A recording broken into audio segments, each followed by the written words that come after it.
Welcome to the MUTV group chat. No better way to guarantee that you've got a spring in your step on a Monday morning than by knocking the Scousers out of the FA Cup that happened here at Old Trafford yesterday. So no excuse for nothing other than big smiles from Maysie, from Ben, from Danny, from Wes.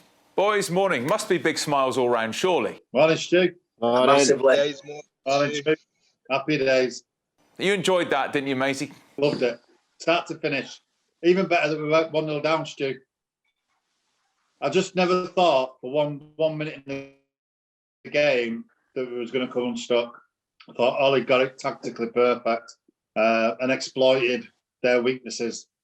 Brilliant game. Well, the thing about it is, obviously, Wes, we're used to going behind. It happens a lot, particularly in away games. But as Maysie said there, you weren't that worried, were you, when United went behind?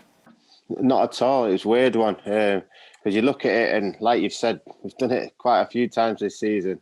But I didn't see any panic on the lads' faces or anything. You know, they just sort of got on with it, and how the game sort of developed. You could see us scoring, and I know they had putting pressure on us, and we just didn't stop. And it was a brilliant game. Just to the simple fact that as a fan watching, you never thought, oh, here we go again. You just thought, right, we've still got these. Danny, I mean, as a striker yourself, Mason and Marcus both had a bit of time to think about their finishes, which I always think sometimes quite tricky if you've got a bit of time to think about it. But they were both deadly finishes. Yeah, both fantastic. Mason's, that's not easy to go across the keeper in that way. But he's done absolutely perfect at the side netting. So, again, touch on what Ben said there, you back him. Every time he's in that position, you think he's going to score. Maysie, it's hard to know what else we can say about Bruno. Obviously, given a rare rest, but you had a feeling he'd have an impact when he came off the bench, and you knew it was going to be. You kind of knew he was going to score, didn't you, from that free kick? Yeah. Do you know what, Stu? There's not a lot more you can say about him. No. He's walked through the door. Sometimes it takes a little bit of time for players to come in and settle. But he's come in the last 12 months, and he's absolutely bossed the whole midfield, whichever way he plays. He'll always create something out of nothing, or he'll go and score a wonderful goal like he did last night. Wes, he said to us in his interview after the game that he practiced for about 45 minutes on yesterday or Saturday, I think it was. He practiced free kicks for about 45 minutes at the end of training, over and over again. Well, you see his impact in it. As soon as he comes on, you just know I think we just know the game's going to change. He's going to try something. Yeah, we know a bit, but ultimately, one of them will pull off, and he's done it again last night. Through to the next round, Ben, another home tie, which I suppose is all you can really ask against West Ham, which is difficult. West Ham have improved a lot. But you think, obviously, Liverpool are out, Arsenal are out. Still City and Chelsea are there. Is it opening up a little bit, the FA Cup? Yeah, it's got to. I think everybody will be, us more than anyone, going to be happy with the fact that Liverpool are out. Obviously, we've still got City. I don't think Chelsea are much to write home about at this moment in time. But obviously, they have got players and they will improve. But we've got a tough game. West Ham are having a very, very good season. But it would certainly be nice to get one over on one of our ex-managers. And, we traditionally do well against West Ham at Old Trafford, especially. And I don't think that there's anybody in this division that will relish the prospect of playing Manchester United at the moment, that we're on such a roll and playing with such confidence that there shouldn't be anybody that we should worry about coming up against. Yeah, looking forward to it. West Ham will be here in a couple of weeks' time. We should be a midweek round of games in the fifth round. But, of course, the games just keep on coming. And United back in action here at Old Trafford again on Wednesday when struggling Sheffield United come to town. Obviously, Danny's the ideal man to speak to as former United and Sheffield United player. And, Dan, I mean, is it a hopeless situation for Sheffield United? Is there any chance at all of them staying up? I can't see it, if I'm honest. I really can't see it. But it is a massive surprise considering the season they had last year. But they're well equipped either way if they do go down to regenerate and come back up again. Absolutely. As well as Sheffield United over the next few days, we've got Arsenal away as well on Saturday. Always a landmark game. Wes, I mean, was this... I know it's so different to when you played for United, when you were in the eye of a storm when it was Arsenal against United, but was this always a game that you loved playing in? But I still think it's a massive game. The fans still love it. I know they can't go in the stadium, but, you know, it's still one we want to win. And like I said, we're going there to play them in a very good, spell that we're having. And, I don't think Ollie will be thinking about, who it's against and the players it's against. It'll be more mentality, can we keep this going for United to do? But in general, there's been some great teams in the past that have battled this one out. Now, as it is Monday, you will know that the latest edition of the United podcast is out today. And a great guest today is the United captain, Harry Maguire. So here's a little clip of what you can hear if you download it. He's been talking to Maysie and co about when he joined the club. When did the idea of a move to Manchester United first come around for you? Because the summer before you came, there was lots of talk that it could be on the table. Yeah, so the summer before there was talk, there was contact definitely between the clubs. That was the summer after the World Cup. I can't remember why it didn't materialise. I think Leicester was adamant that they weren't going to sell me that summer. Mm-hmm. So I think they just shut everyone down and didn't return calls or whatever. What's that like for you as a player? Because presumably you're quite excited about that opportunity, and then just to be told, no, just get on with it. Is that difficult, or is it easy to just go, okay, fair enough, it's up to you, off I go? For me, I think it's all about what part of your career you're at. I think I was 25, 26 that summer, so I felt like I had another year or two to really perform for Leicester, and then I'll be able to get the move what I always dreamed of. So if it was probably I was 27, 28 in that summer and they come in and I didn't end up going, I'd have probably been knocking the door down. But I always felt like if I stayed another year, I trusted Leicester. They said to me, listen, you stay another year and we'll consider bids the following year. And thankfully they did, and they stuck to the word. Did you ever feel that your chance of joining Man United had gone? I always had it in the back of my mind, but I knew that I needed to perform that year again. I just needed to have another good season, gain more experience, more games for England, playing the big games, playing the Nations League. And at that age, I always felt like I had another opportunity to join. July 2019, that's when it happened. And I'm sure a very, very proud moment for you and all of your family as well. Yeah, it was a massive moment for me. It was a long summer.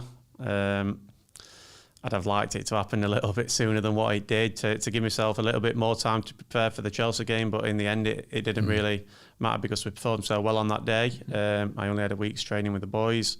It'd have been nice to go on the pre-season camps and the tours, which I didn't experience this year either because of the COVID.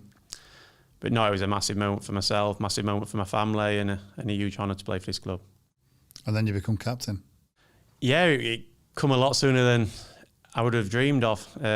Obviously, Ash was here before. I learnt a lot of Ash when he was here for 3-4 months, and great guy, been a great player for the club, great servant. What did the manager say to you? No, he just pulled me in and he said, look, I'm going to make you captain of this club. Obviously, it was a great moment for myself. It's a huge honour to play for this club, never mind be the captain and lead the boys out at Old Trafford. And no, it's, like I say, it's a massive honour and a massive privilege. Aside from wearing the armband on the match day, are there sort of weird responsibilities and traditions that you have to take care of that maybe you wouldn't have known about or that people wouldn't know about? Media. Yeah, media. A lot of media. A lot of media. Face the media when the times are tough is probably a tough one. Mm-hmm. You can't go into a dressing room and pick players out when you've just been beat, and to go and face the media, you have to stand up as captain and go and face it and take the stick and the scrutiny and handle it in a positive way. The other responsibilities, if I'm being honest, we have a great group. We have a great group of lads who all chip in and with responsibilities. Obviously, the fines, which we've sorted out. What do you get fined for? Mainly late. So I just like to keep it simple rather than having. If you have too many fines, it ends up a bit too messy. And I think the main one's the lates. We have lates for training, meetings, and travel really, and they're the three big ones. Do you set the stall out? Yeah, I set it out. We've got a good fining list this year. I don't know who's probably top of it. I wouldn't know, I think it's been they've been really good since we've set it out. I think nobody's anywhere to go, do they? So everybody's on time. Everyone's on time. Everyone comes early, to be honest. Do you ever have to find yourself? Well, to be honest, there's me and Nemanja who's in charge. I've been fined once, which is still debatable how I've been fined for it. It's crazy, but I let Nemanja do it, and I took the hit and put the money in the pot. What happened? So basically, you're not allowed your phone when you meet in the gym before training for pre-act. You're not allowed your phone. So we did pre-act. I didn't have my phone. But then you go outside to put your boots on, and you go outside to put your boots on, and you're not allowed to go on your phone in that period. But I put my phone and carried it out with me. Wasn't on my phone because straight after training I was going to put my trainers back on and go up for a massage, which is next to the. So instead of coming all the way back, I could have just gone straight to a massage, and Nemanja fined me for that. Fair enough. But he's strict with everyone, so I'm happy. I can set the standard. Is there a certain level of fines, how much it is, or is it just one set fine and that's it? Mainly one set fine, but double on match day. Perfect. I like that. Did you get a few fines in your time, Maysie? No, well, no. I do not believe that. Me neither. I did get fined off the gaffer a couple of times, but that was like whole week's wages, which was like an absolute nightmare. That's something we don't deal with. Yeah. Okay, so you can download the United podcast in all the usual places. Who was in charge of the fine system, Wes, in the United dressing room? Obviously, Harry's saying he's in charge of it. In your dressing room, who was in charge of fines for lateness and all the rest of it? No one. Really? I think it starts off with. Maysie, did you do it at one point? I can't remember when you were there, but I don't think anyone really took the mick in that sense. And I always think it starts at the beginning of the season, and then one week in it doesn't happen because no one really is late or does anything bad anyway. No one was in charge because no one actually wanted to take any money off anyone in that sort of sense. Danny, you must have been fined as a young lad, surely. He's not moving his stony face. He's furious about that, isn't he? Should we try and get Danny back? There he is. Go on, ask it again, mate. Danny, were you fined as a young lad? I was only fined by the gaffer when we moved to Carrington. And he fined me for bringing my boots because there was a sign on the door saying no boots beyond here. And I took my boots into the dressing room and I left them underneath my place. Cleaned them, but left them underneath my place. And next morning I came in and our Wiley was like, "Oh, gaffer wants to see you." And I'm thinking, "Oh, buzzing, like, what does he want to see me for?" And I went and knocked the door and his face just went, "They're your boots?" I said, "Yeah." And who were the others next there? And I knew they were David Healy's, but I didn't grass him up. And he went, "Right, week's wages. Did you not see the sign on the door?" I went, "Week's wages?" He went, "Week's wages. Now I'm busy now, so basically get out of my office." And he did me a week's wages just for that. But disciplines were there, weren't they? You know what I mean? The rules were there. A week's wages for bringing your boots into the training ground. It seems a bit harsh. Honest to God. I thought it wasn't going to come out of my wages as well. And you look at your pay packet, you think, he's actually took it. Do you know what I mean? So, yeah. Cold. Maysie, I mean, he has done remarkably well, Harry Maguire. I mean, there's spotlight on him for all sorts of reasons, but he's never injured, is he? Never rested, never rotated. He's been exceptional, Stu. And do you know, I mean, we talk about the beginning of the season, obviously, the incidents over in Greece and getting sent off for England. He went through a bad patch, a bad 2 or 3 week. Spotlight was on him. But he realised that, obviously, being Manchester United captain as well comes with responsibility, and he spoke about that. But he's been exceptional. He's been the rock of the back. He's played alongside Victor. Now he's playing alongside Eric. Them two keep swapping. But he's always there, Mr. Consistency. And again, yesterday, solid as a rock. Yeah. By the way, Maysie, today, 25th of January, why is that important? Oh, it was who are in it? That's right, 26 years ago, Eric, with the Kung Fu kick. Maysie was on the field. Maysie, are you still... all the things you have to talk about in your career, is that high up there? Do you know what everyone forgets, Stu? I scored that game. Did you? Stole all the limelight. And had he not done that, I would have won the league. When you were playing, would you actually see it clearly? Or sometimes you're looking somewhere else on the field, or did you actually see it clearly?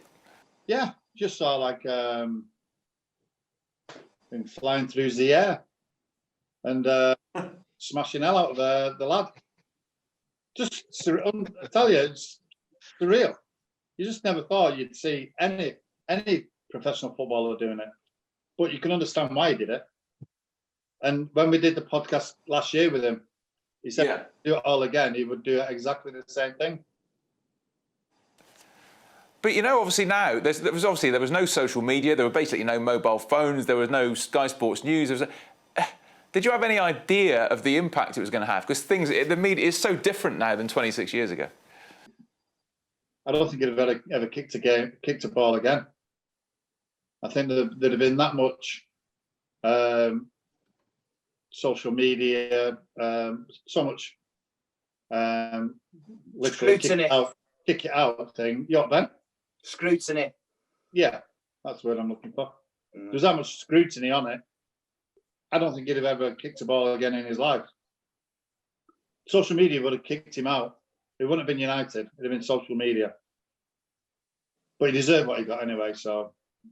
Not Eric, the other lad. What was it? Was it like just like a normal coach journey or plane journey home? That was just... it was, just carry on as normal. Yeah. It just surreal. I mean, when you see one of your teammates do that, you just... Funny enough, you just end up laughing about it, really, and thinking, believe what they've actually done. It was mental. But the way the club looked after him and what Eric did when he came back, absolutely sensational. Just goes to show what a special club this is and what a brilliant player Eric was, having to come back after that. And Ben, professional as ever, what are your memories of that evening? I was in the pub. Yeah. I was on Deansgate with a couple of my teammates, shall we say, and we heard about... Name names. Name names. No, I'm not naming names. I'll get into trouble doing that. No, it was just the lads that I grew up with. Eh? It was 26 years ago. The gaffer's not going to come after you now. No. It was, I think I was with Gaz, I was with Bex, I was with Chris Casper. So the four of us were there and we all heard about it. Mental. Find, mate. Yeah. Yeah, it won't be the first time, Danny.